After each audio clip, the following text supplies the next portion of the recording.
हो सकता है कि ये नई लड़की नूतन वही पोजीशन हासिल करना चाहती हो।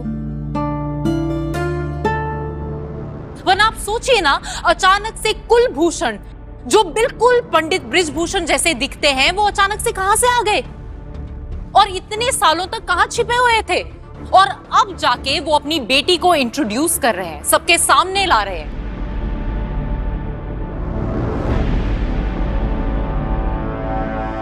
ऐसा क्यों होगा? मुझे एक बार गुरुजी से बात करनी है।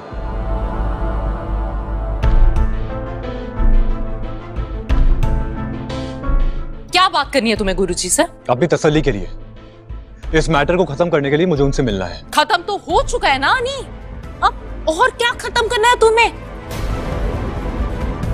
तुम्हें झनक से प्यार था, तुम्हारी बीवी होने के नाते मुझे ये सब बोलना पड़ रहा है। और अब तो अर्शी की बातें सुनकर सभी के होश उड़े हैं।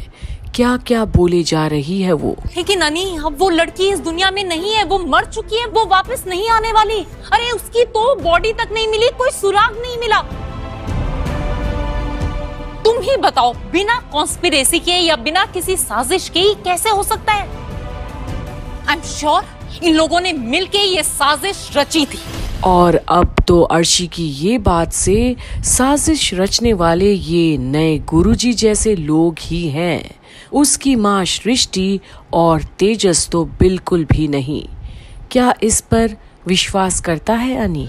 अनिरुद्ध, इस सब के चलते सृष्टि जी को भी अरेस्ट कर लिया गया था, बेवजह कोर्ट में घसीटा गया। तो तुम्हें पता है ना, उनकी बेल हो गई है। हाँ, उन पर कोई इल्जाम नहीं है। ऐसे केस में जल्दी बेल नहीं मिलती है। She is clean.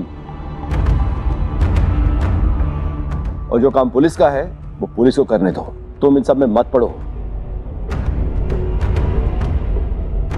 और रानी, अपने प्लीज दिमाग को शांत रख और अपनी फैमिली पे फोकस कर, अपने करियर पे फोकस करना। और फैमिली के साथ साथ अर्शी पर भी फोकस करो, उसकी भी जिम्मेदारी लो। तुम्हारी बीवी है, उसे खुश रखने की कोशिश करो। अनी, आप सब मिलके मुझे एडवाइस देना बंद कीजिए।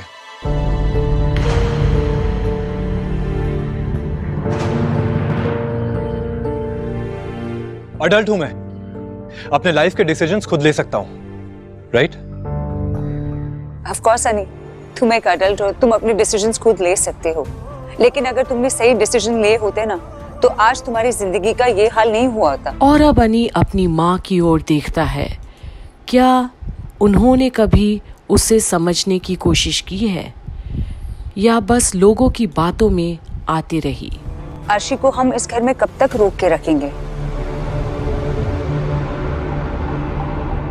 अनी, वो लड़की चली गई है, अब दोबारा लौटकर तुम्हारी जिंदगी में नहीं आने वाली है। और वो यहाँ से जब मुंबई भी चली गई थी, वो अपनी मर्जी से गई थी। वहां वो फिल्म्स में काम कर रही थी, आदित्य कपूर के साथ उसका रिलेशनशिप था, जो भी था, उस लड़की ने अपनी लाइफ में मूव ऑन कर लिया था। लेकिन तुमने क्या किया? अर्शी के साथ अपने रिश्ते को बर्बाद करके रख दिया, अपने करियर को खत्म कर दिया। लेकिन झनक ने तो ऐसा कुछ भी नहीं किया था। जो लड़की इस दुनिया में ही नहीं है, आप लोग बार बार उसका नाम क्यों लिए जा रहे हैं?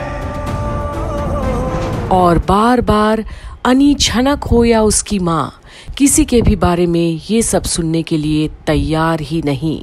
और सभी अब परेशान हैं उसके बर्ताव से। अनी, जो सच है मैं वही बोल रही हूँ, वरना उस लड़की का नाम लेने का मुझे भी कोई शौक नहीं है। अनी सुनो, मैं भी तो वही था ना। मुझे बहुत अजीब लग रहा है। अब तो सच में ये लगने लगा है कि नूतन को पेश करने के लिए झनक को रास्ते से हटा दिया गया।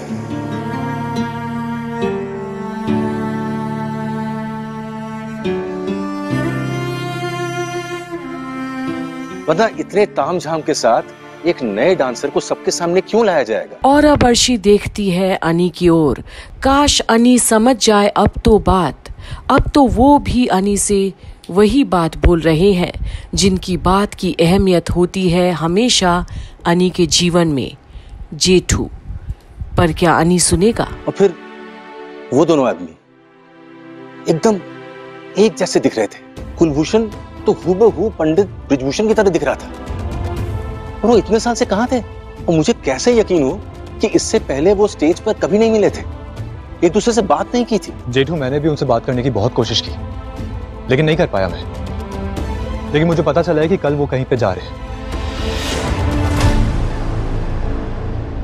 एक औरत थी, उन्होंने बताया मुझे, और कल वो फोन करके बाकी इंफॉर्मेशन भी देंगी। मतलब तुम हमारी बात बिल्कुल नहीं सुनोगे, राइट? और अब तुम्हें कॉल करने की कोई जरूरत नहीं। जरूरत है बाबा।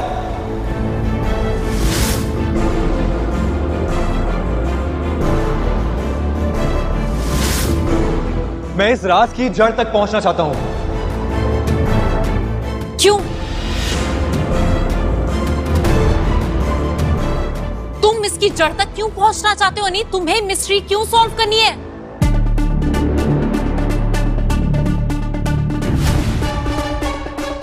क्योंकि वो लड़की झनक की तरह दिखती है, इसलिए तुम उसके पीछे भागोगे अब। और अब तो अर्शी का सब्र भी टूटने लगा है। जिसका डर था कहीं वही ना हो जाए, कहीं अब अनी इस नए नाम की लड़की के पीछे ना भागने लग जाए। वहां जाकर बैठोगे? और तुम्हें ऐसा क्यों लगता है? क्योंकि झनक और वो बिल्कुल सेम दिखती हैं, तुम्हें उसके पास जाके पीस मिलेगा। It's natural.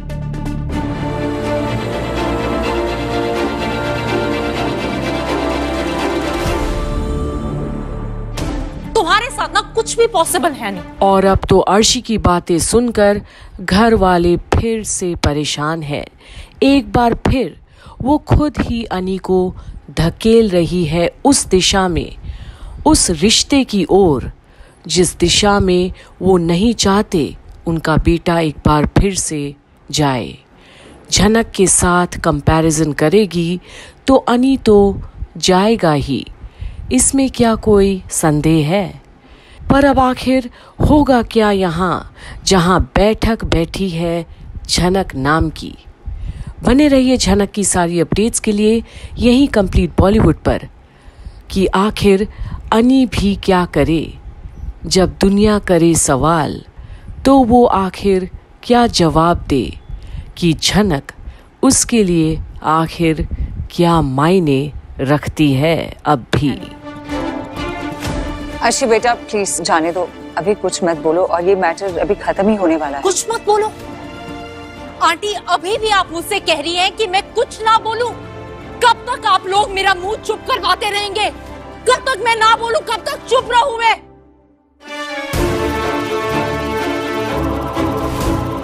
शादी अच्छे से नहीं हुई और जो भी हुई उसके बाद भी आपका बेटा मुझे खुश नहीं रख पाया। क्या चाहता क्या है ये? आखिर चाहता क्या है अनी? आंटी मैं भी एक औरत हूँ, मेरे भी कुछ अरमान है, मैं भी एक नॉर्मल लाइफ जीना चाहती हूँ।